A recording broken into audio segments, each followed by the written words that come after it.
guys, it's Morgan, and it's the first day of BroadwayCon 2018.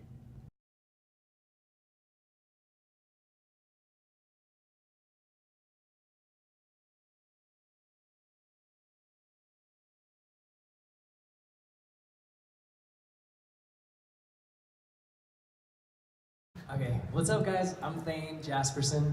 I'm in the cast of Hamilton, and I'm part of the original cast, so...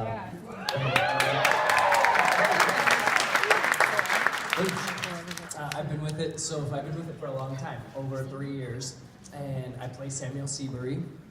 And thank you. Then, you know, he was asking us already what Broadway show got us inspired into it, and I was trying to think, I can't remember exactly. I think that I just always knew I wanted to do Broadway and that it was somewhere in my career path, but I don't remember exactly the show, which is a terrible answer. So, okay, I'll come back if I think of one. But thanks. Hi, I'm Ben Cook, I'm currently in Mean Girls. We haven't opened yet, but we open in a couple months. And I would have to say the show that inspired me was the first Broadway show I ever saw, which was Moving Out. And I kind of started off as like mainly a dancer, to sort of see that dancing and to see it like a story be told in that way was kind of really inspiring. And then from there I kind of branched more into the whole theater world and kind of just fell in love. Yeah. Hi you guys, my name is Grace Ann Kingsbury, and I am in the cast of Once on This Island revival. I grew up in the 90s, so 90s, yes. So like the shows that inspired me growing up were like Chicago. I grew up as a dancer as well. Chicago, I absolutely loved being a dancer. And then Rent was really big for me growing up. So I love the music and the subject matter of Rent and the just how unique that show was, especially back then and even now. So Chicago and Rent were like my huge inspirations into theater, and that's what I got bit by the bug from. Hello, my name is Jennifer Foote, and I'm currently in the cast of Hello Dolly.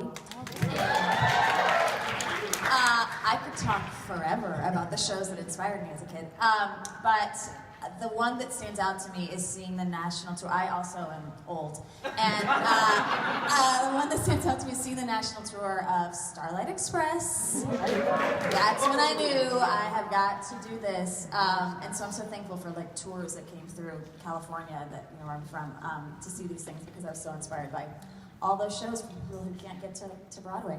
All right. Hi, I'm Vasti Mumpoint. I'm in the cast of SpongeBob SquarePants.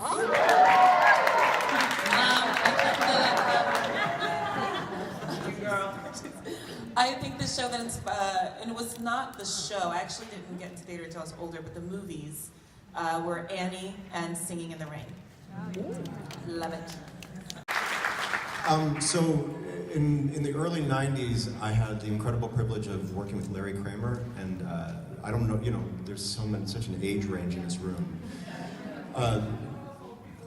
Yes. Larry Kramer, for those of you who don't know, was one of the founding members of GMHC, which was the first major political/social services organization in New York City to respond to the AIDS crisis. He wound up writing The Normal Heart, which some of you might be familiar with since this is BroadwayCon.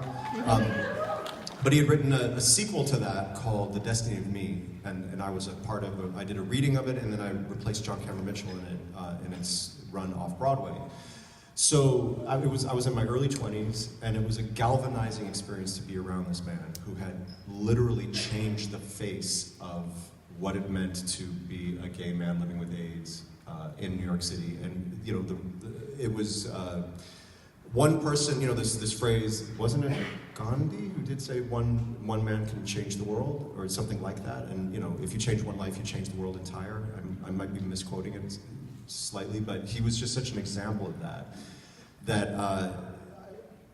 I credit him for any sense that I have of using the opportunity to be in the public eye and as a platform to talk about issues. So how I first became an activist in that sense was literally just by coming out publicly So this is like 1993 or 4-ish, somewhere in there. So this was not something that was happening a lot, but just being around him and seeing the force of nature that he was inspired me to do that. And then being a part of Rent in and of itself was an activist project by Jonathan Larson, who himself was a heterosexual, cis white male who did not have HIV, who was so moved by what he was experiencing that he said, I have to do something about this, and since I'm an artist, how I can do something about this is to write a story about this. And clearly, yesterday was the anniversary of his passing, and I posted something on Instagram and Twitter, and the responses that have been flooding in, just people keep saying over and over and over again how much of a difference he's made in their lives. So it's another example of one person starting something that became a kind of revolution. So these are all the seeds that have been planted for decades for me, and so in everything that's been happening in the last few months, it's sort of, I don't know, kind of feels like a natural progression for everything else that I've been doing, but I give full credit to Larry Kramer and Jonathan Larson in particular. And then also as a sort of consumer of the arts myself, I grew up in the age of Michael Stipe and R.E.M. There were people like him who were speaking out so openly and publicly about environmental issues and political issues, and Susan Sarandon. I think these seeds were planted decades ago, and I think they're bearing such fruit. And in the age of social media, there's so much potential for these things to really have a profound effect all over the place. So that's my background. So this was a while back. This was in 2010. That Andrew and I were working together on an original production of It's a Bird, It's a Plane, It's Superman at the Dallas Theater Center. And never coming to Broadway. Well, we'll both answer this question, because for me, it's sort of like been doing the acting thing for quite a while, and I still am, but I had reached a point where I was like, oh, it's not like just one straight upward trajectory. It's going to be really bumpy, this ride that I've chosen to take. And so I've been sort of flirting with the idea of my own agency or my own autonomy, and what could I do on my own. I was just feeling a little antsy, and like I felt like I was at the right point in my life where if I was going to try something, it was then or never. And it felt sort of like kismet that Andrew was on the show with me, because he was sort of at a particular point in his career as well. So it really was just good timing and a good shared taste that we had. I'm going to jump sort of past your response, which we'll do in a second, and just say that the idea for the show really came out of what was possible, as opposed to a burning desire to depict our industry. It was more like, well, we have no money and no resources, but we can shoot in our friends' apartments, and we can rent studio space for $25 an hour, which won't break the bank. And what happens in those rooms are rehearsals, which ultimately culminate in a production somewhere. We couldn't afford that. So we were like, what's the only thing that happens in these rooms, that stays in these rooms? And it was auditioning. So that's basically how the premise of the show began, was just like the only choice we felt we had. And so I sort of was introduced into the filmmaking world through, I think, a way a lot of filmmakers now find it is through YouTube. I was creating video blogs and just experimenting, holding a camera and making kind of little comedy shorts. And the month before I came to Dallas, I had won a filmmaking competition on YouTube where I won a new camera and an editing suite, and I sort of felt a responsibility to use it for something, and it was nicer than the things I had before. So it wasn't just like, I'm gonna give my blog a nice upgrade.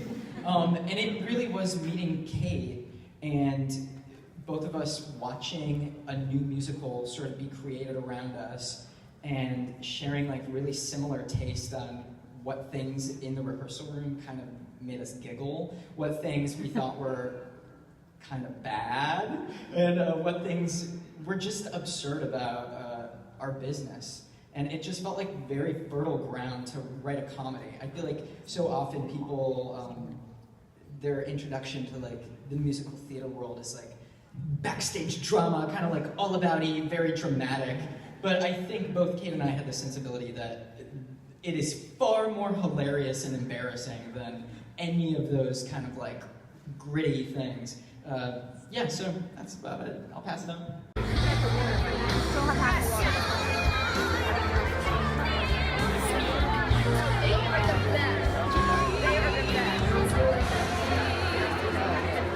Your ability to find strength in each other to create magic and entertainment and the culture and the strength and support that it will take to take all of us to the next level of imagination.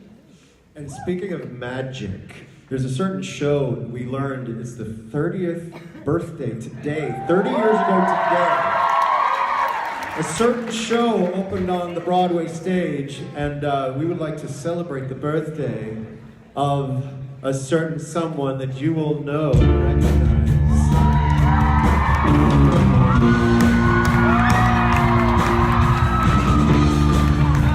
Very convincing.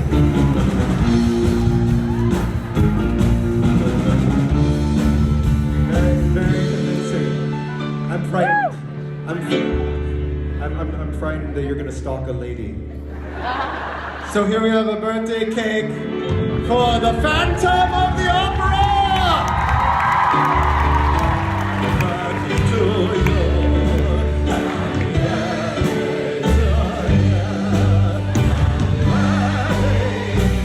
Phantom of the Opera. Happy birthday to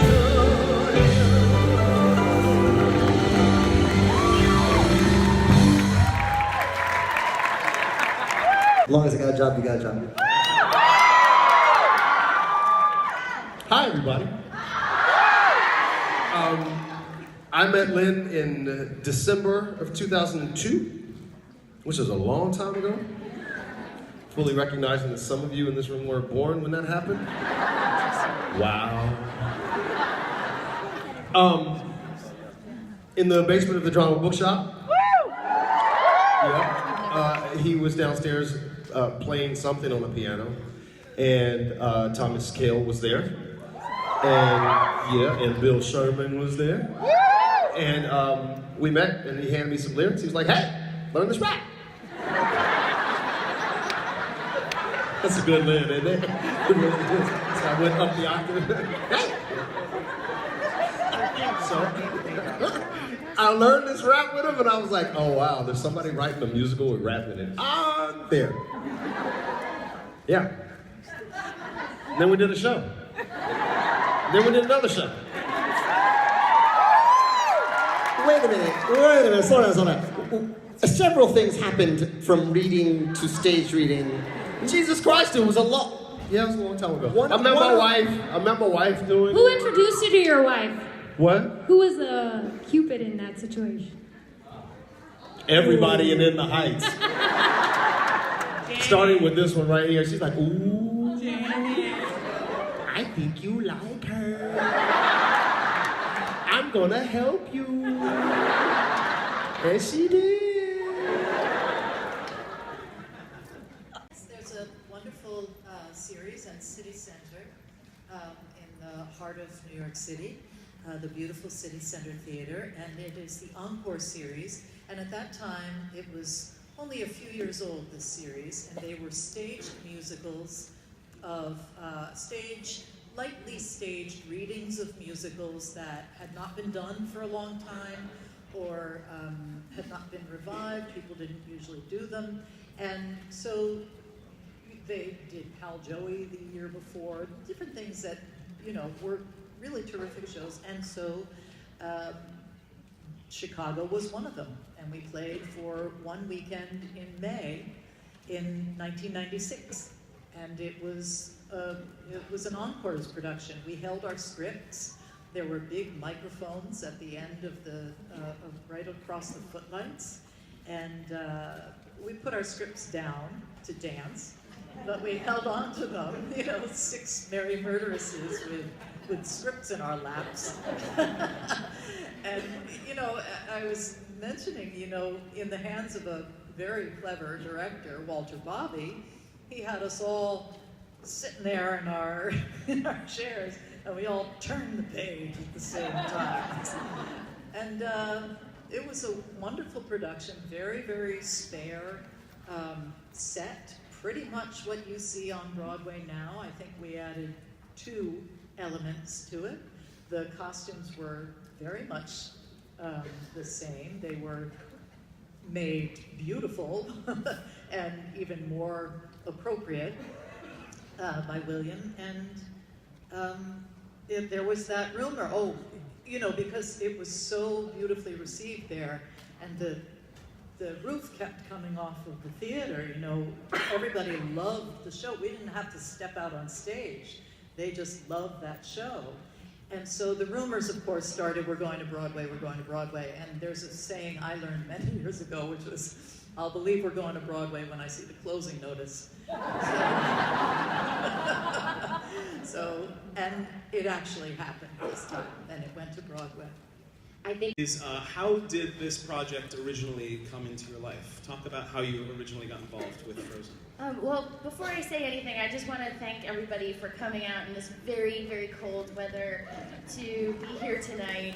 We're really, really honored to get to talk about it, and we're so excited to share this musical. We've been working on it so long, and it's so exciting to get to talk about it to people who love Broadway as much as we do. So thank you so much for doing that. And man, do we wish that this BroadwayCon had existed when we were coming up. Oh my God, this would have been my thing. Maybe we would have met earlier. Anyway, how did Frozen come into our life? We had worked on Finding Nemo. We had turned Finding Nemo into a musical a long, long time ago. And then we worked on a little movie called Winnie the Pooh. Really? You're the one who saw it? It came out on the same day as the final Harry Potter. It was a rough one. But then during that time, they realized that we really liked to write songs and also develop story. And so they called us, and actually it was Bobby. I must have been home we had very, very little kids then, and for some reason you were in LA. And they called us and said, we want to talk to you about this musical we're working on. And he went and saw some pictures and got a pitch. I think you were like 2 hours late because you got lost, right? I took a cab, and I didn't have a good sense of LA geography back then. I went from South Park to Disney. It took me 2 hours. And I got there, and the guy was like, we called Alan Menken. We don't drive. We don't let him drive in LA anymore. But anyway, he came back from this trip and said, Kristen, you're gonna love this project. And they showed me a picture. I guess they came to New York, and they showed me this one picture, and it was a little girl. It was 2 little girls, one younger than the other, and the younger one was just looking in awe as her older sister threw snow up in the air in this beautiful sort of woodland scene. And I saw it, and tears popped into my eyes, and I was like, I know that. That's what we see in our own 2 daughters every single day. That incredible love that the younger sister has for the older sister, and the superpower that the older sister has in the younger sister's eyes. And we were like, we have to write about that. And that's really how it started. Well, for me, it's kind of gone backwards. I've had a very strange experience. When I was younger, I didn't face any of the things that are happening now within the racial, ethnic conversation. I started as a dancer, so I was taken at, face value as how I could dance, and then I could sing, so I did that, and I did shows, and I did shows, and I did shows. And somewhere along the line, someone said, you really need to change your name. And I went, huh? And so I just spent a lot of time finding a name and came up with the perfect name, Tracy Cartwright. And decided, no, I can't do that. I can't do that to my parents. They've worked too hard to give me what, they wanted to give me, so I didn't do that. But through my career, then started doing roles and whatever, and then with the chorus line is really when things switched, because suddenly I was portraying myself, because the chorus line is based on all true stories, and I was playing Diana Morales. Now, fast forward 25 years, more. I'm doing a show now called In the Heights with a bunch of Latinos who had not a lot of people to look up to. Chita Rivera, of course. Rita Priscilla Lopez. And I was in shock. I went, really? And in fact, Mandy, who I cherish now, I cherish and adore you too, but Mandy, she came up to me and she said, when I saw that Z at the end of your name, I knew that I could make it, and she just floored me. So, what I'm trying to get this whole story to tell you is that I never had to deal with being put in a slot. I was just able to work through whatever talents I had and what was required of whatever role that came along. When the whole sort of Latin revolution started to happen, I suddenly found myself put in a slot. And I thought, huh? What? You mean I can't go for Kate Sullivan? Oh, I see. So suddenly my options really narrowed as opposed to widened. So it was, and at first it was very uncomfortable, and then I said, you know what? Just embrace it. And in embracing it, discovered many things about myself, my family, all of the above. But I just want to say that as it opened many doors for a lot of people, I also felt that it kind of narrowed my pathway to put me in a certain slot. Yeah, it's true. And probably most challenging at the same time was Kiss the Spy Woman Again, because I was stepping in for a legend, because it was tremendously demanding dance-wise.